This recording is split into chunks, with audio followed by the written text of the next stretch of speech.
రంగారెడ్డి జిల్లా చేవెళ్ల నియోజకవర్గం షాబాద్ మండల పరిధిలోని ఎట్ల ఎర్రవెల్లి గ్రామానికి చెందిన ఎండి ఇస్మాయిల్ ఖాన్ రెండో భార్య జైరాబీకి చెందిన 3 ఎకరాల 4 గుంటల భూమిని ఆమెకు తెలియకుండా ఆమె పెద్ద కుమారుడు కోడలు జకియా బేగం అదే గ్రామానికి చెందిన మనోహర్ రెడ్డికి విక్రయించారని జైరాబీ ఆరోపించారు. అనంతరం ఆ భూమిని ఈగ జనార్దన్ రెడ్డి, ఈగ కార్తిక్ రెడ్డి, ఈగ విజయలక్ష్మి రెడ్డిలకు విక్రయించినట్టు తెలిపారు. ఈ వ్యవహారంపై తాను 2021లో న్యాయస్థానాన్ని ఆశ్రయించగా ప్రస్తుతం కేసు కోర్టులో విచారణలో ఉందని జైరాబీ తెలిపారు. కేసు నడుస్తున్నప్పటికీ జనార్దన్ రెడ్డి దౌర్జన్యాలకు పాల్పడుతూ గ్రామంలోని కొందరిని డబ్బులతో ప్రలోభపెట్టి తనను భూమి వద్దకు రానివ్వకుండా ఇబ్బందులకు గురి చేస్తున్నారని ఆరోపించారు. అంతేకాకుండా కొందరు కిరాయి వ్యక్తులను తీసుకొచ్చి ప్రశాంతంగా ఉన్న గ్రామంలో ఉద్రిక్త పరిస్థితులు సృష్టిస్తున్నారని మీడియా సమావేశంలో వాపోయారు. ఈ విషయమై సంబంధిత అధికారులను పలుమార్లు ఆశ్రయించినప్పటికీ ఎలాంటి చర్యలు తీసుకోలేదని ఆమె ఆవేదన వ్యక్తం చేశారు. భూమికి సంబంధించిన వివాదం ప్రస్తుతం న్యాయస్థానం పరిధిలో ఉన్నందున ఎవరూ ఆ భూమిలోకి ప్రవేశించవద్దని విజ్ఞప్తి చేశారు. న్యాయస్థానం ఏ తీర్పు ఇచ్చినా దానికి తాను పూర్తిగా కట్టుబడి ఉంటారని స్పష్టం చేశారు.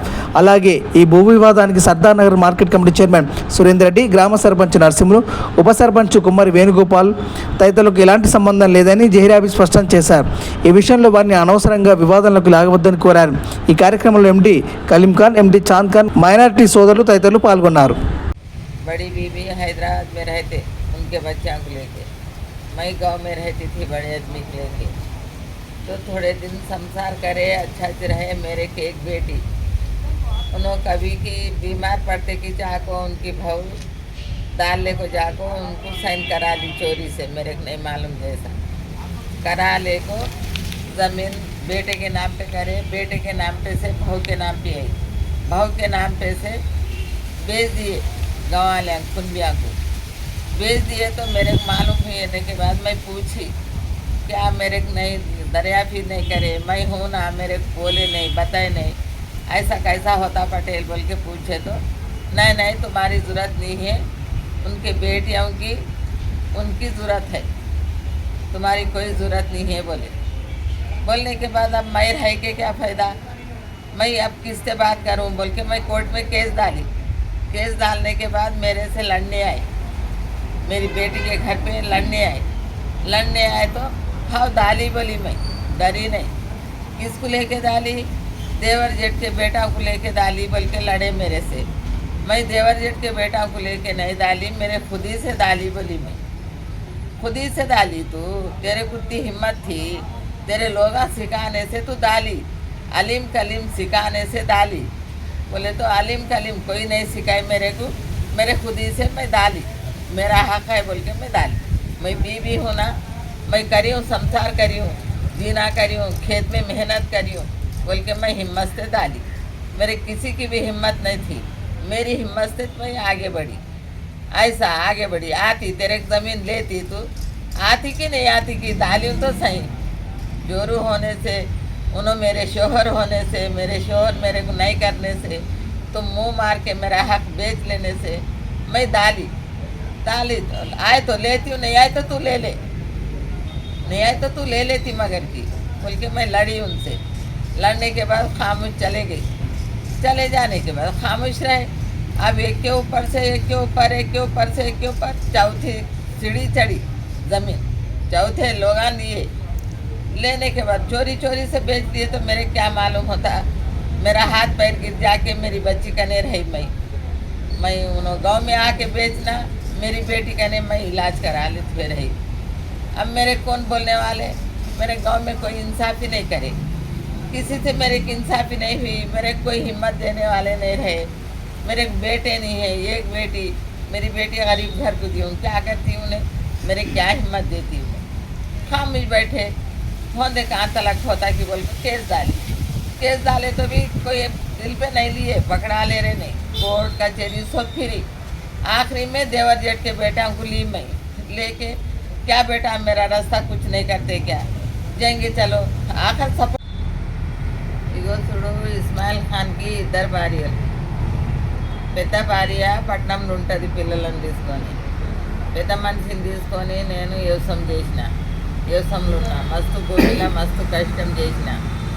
మేమిద్దరం ఆడనే ఉంటుంటిమి ఊర్లో ఎర్రవల్లిలా।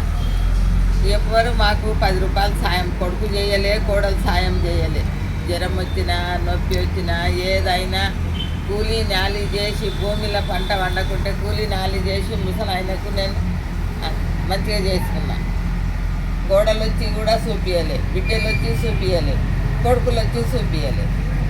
ఇప్పుడు అటుగాక భూమి ఎవరో పెద్ద మనిషి జర పెద్ద గాంగనే కొట్లాడి దగడాలాడి వేసుకుపోయి భూమి పాస్బుక్లు గిట్ట అన్నీ తీసుకుపోయి కొడుకు పేరట చేసిండు. కొడుకు పేరట చేసినాక కొడుకు మీదకి వెళ్ళి కోడల పేరట మీద అయింది. కోడల పేరట మీదకి వెళ్ళి మనోరెడ్డికి అమ్మేసింది కోడలు. మనోరెడ్డికి అమ్మేస్తే నాకు తెలిసింది సలసల. తెలిస్తే నేను అడిగిన మనోరెడ్డికి ఫోన్ చేసి అడిగిన, ఆయన ఇంటికి పోయి అడగలేను, ఫోన్లో అడిగిన, ఏం పటేలా మరి నేను ఊళ్ళో సంసారం చేసిన, మీ వరం మా వరం కలిసి ఉన్నది, మీరు నేను కష్టం చేసింది చూసుకుంటా మీరు చేనుకోదురు కదా, నేను కన్నబడలేనా, ఇవాళ కోడలు కన్నబడదు కానీ నేను కష్టం చేసిన దాన్ని కన్నబడలేనా? లేదమ్మా నీది అవసరం లేదు, ఆమె బిడ్డలది ఆమెది అవసరం అన్నాడు మనోరెడ్డి. అట్లా నా పటేలా సరే వాళ్ళది అవసరం, నేను ఊర్లో సంసారం చేసిన దాన్ని అవసరం లేదు, ఏలూరుకి వెళ్ళి వచ్చిన దానికి తెచ్చిన కోడలు దానికి అవసరం, నేను ఈ ముసలాయనను పట్టుకొని బాధపడ్డది నేను అనవసరం అయింది నాది. సరే మంచిది కొన్నాడు కదా, సరే కొనుండి అని ఊకుండి పైగా కేసు పెట్టినాక ఒక నోటీస్ వచ్చింది. ఒక నోటీస్ వచ్చినాక ఈయన కూడా వెళ్ళాడి, ఆమె కూడా వెళ్ళాడి మా ఇంటికి వచ్చింది బిడ్డ దగ్గరికి. ఎట్లా వేసినవే కేసు, ఎవరిని పట్టుకొని వేసినవే కేసు, నీకు అలీం కలీం నేర్పినారే కేసు పెట్టనీకి ధైర్యం ఇచ్చారు కదా ఆమె అని అడిగింది. అంటే నాకెవ్వరు ధైర్యం ఇవ్వలేరు, నా ధైర్యంతో నేను వేసేటోళ్ళు ఉంటే అప్పుడే వేస్తురు, నడువు పెద్దమ్మ వేస్తాం కేసు అని. అంత పాతగిలా అయినాక వాళ్ళ పేరెందుకు, వాళ్ళని ఎందుకు బదలాం చేస్తున్నావు, వాళ్ళు ఎందుకు వస్తారు నా దగ్గరికి? నా ఇష్టంతో వేసిన నేను, నీ ఇష్టంతో వేయలేవే, వాళ్ళని నేర్పితే వేసినవి.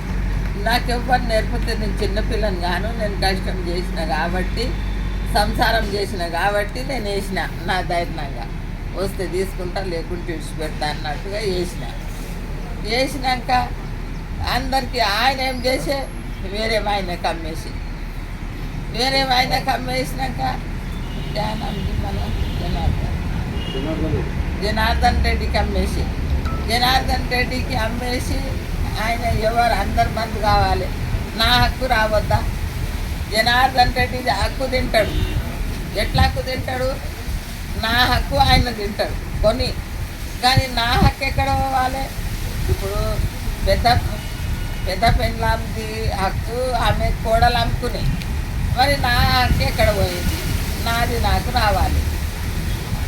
2 ఎకరాలు ఉంటే ఎకరా రావాలి, 2.5 ఉంటే సరి సగం కావాలి. నా హక్కు కొరకు నేను కొట్లాడుతున్నా. వీళ్ళ నాళ్ళను బదలాం చేసేది అవసరం లేదు. సర్పంచ్ ఊళ్ళో సర్పంచ్కి ఎందుకు బదలాం చేయాలి, ఆయనకి ఎందుకు బదలాం చేయాలి? సురేందర్ రెడ్డికి ఆయన హక్కు తినడానికి వచ్చిందా? మన హక్కు ఆయన ఎట్లా తింటాడు? ఊరోళ్ళు న్యాయం చేయలేరని కోర్టు కచేరీ తిరిగితే కూడా కోర్టు కచేరీలు కూడా న్యాయం చేస్తలేరు. నేనేం చేద్దా అని ఇవాళ పెద్ద మనిషి దగ్గరికి పోయి దండం పెట్టా. ఆయన ఎట్లా చేస్తే అట్లా గవర్నమెంట్ నుంచి అయ్యే పనులు గవర్నమెంట్ వాళ్ళు నాకు పాల్వంచి ఇవ్వాలి. ఊరోళ్ళను బదలాం చేయొద్దు. వాళ్ళు ఎందుకు వస్తారు, వాళ్ళు ఎందుకు నేర్పుతారు, వాళ్ళకి ఏం అవసరం, కడిగి గొట్టనికి భూమి గుంజుకోనికి వాళ్ళకి ఏం అవసరం అని అమ్ముతారు. వాళ్ళకి అనొద్దు. జనార్దన్ రెడ్డి రౌడీ వాళ్ళని తెచ్చి ఎవరిని రావద్దు దగ్గరికి అన్నట్టు తాగేస్తున్నాడు. భూమి కాడికి రావద్దని ఆయనకు అంతా ఠాగేయడానికి ధైర్యం ఉంటే మాకు సొంతం మేము భూమి వెళ్ళం, మేము హక్కు దారులం మాకు లేదా? మేము వెయ్యమా? ఏమో మేము ఆలోచన చేసుకుంటా పోతే ఇంకా उनकी मैं लेके जाके दरख्वास्त दिए तो इधर नीचे डालते रहे, उधर दिए तो उधर नीचे डालते रहे. अब क्या करना? कोई नहीं, गवर्नमेंट वाले नहीं पकड़ा लेके ऐसा जिंदगी ऐसे की गरीबों की बेदिक्यों की गवर्नमेंट वाले नहीं करे तो कौन करते? इंसाफी कौन करते? गवर्नमेंट से छोटी ना इंसाफी नहीं कर रहे इंसाफी. नहीं इंसाफी करने से मैं अब बड़े लोग करने चली गई। बड़े लोग करने जाकर सुनाई मेरा दुखड़ा।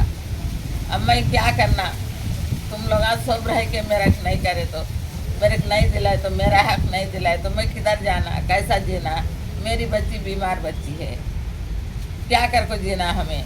मेरे को भी हाथ नहीं होता, हाथ पैर गिर गया तो है मैं बोल के मैं आज सवाल करी। ज़मीन में अच्छा नहीं रोकते, बोलते हैं उधर इधर बोलते हैं, उधर उधर बोलते हैं। पैसे खा जिसका पैसा खा रहे उसको उधर ज़मीन में चोरी चोरी से पीका डलाते हैं। आज कल ही दे के दरखास्त, आज अंधेरे से पीक डाले, जाके रात सारी बैठ सकती मैं खेत कने। खेत है मेरा दूर, मेरा हक मेरे को होना। मैं इस्माइल खान की बीवी हूँ, मेरा हक मेरे का है, तलाक कोई खेत में कदम नहीं रखना।